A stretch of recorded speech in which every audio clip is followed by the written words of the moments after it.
This past spring break, I went on Mission Liberty, and I knew we were gonna stay in like more of a rundown part of the city, and like I had just heard bad things, and I've never really like been in the city before. But God really changed my view on the people there. We got to go into Kensington, one of the most rundown parts of the city, and see like the effects of drug trafficking and prostitution and poverty on the people of Philly. And I began to realize that these people are real people with families and hopes and dreams, and just broke my heart to see how they were living like in this brokenness, and like even aside from the physical need, like they have a spiritual need.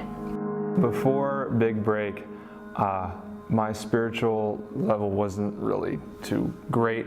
I was just kind of looking for God anywhere and everywhere I could find Him, and I was expecting these big, huge signs like in the sky, like Lord send me a shooting star or something like that. However, sometimes that isn't the case. I learned this at Big Break, especially while I was sitting there listening to all the sermons, and I was there like, God, where are you? Why are you talking to all these people but not me? So furiously, I got up out of my chair during a sermon and left.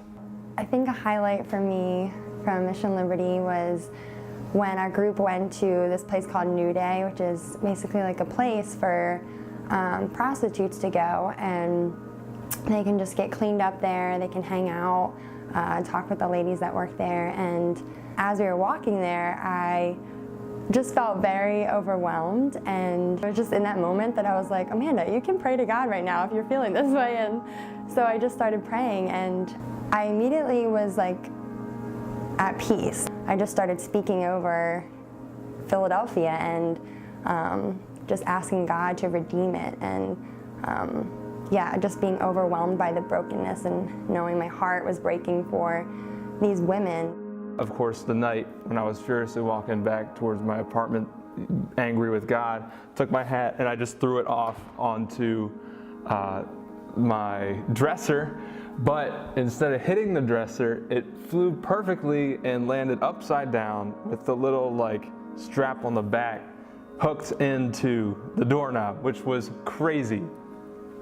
I thought, again, nothing of it, but I was like angry, and I was like, God, that was too cool for me to still be mad. And the next day I read this Matthew 2 verse through my devotionals, and I was like, dang, God's actually talking to me. I had been praying that God would show Himself to me through something crazy obvious, and that's what He did. We need to be sharing the gospel because we have the answer to these problems that the people are experiencing. That goes for back here at campus too, that we just need to be sharing this hope with people because people are hurting. We have the ability to help them.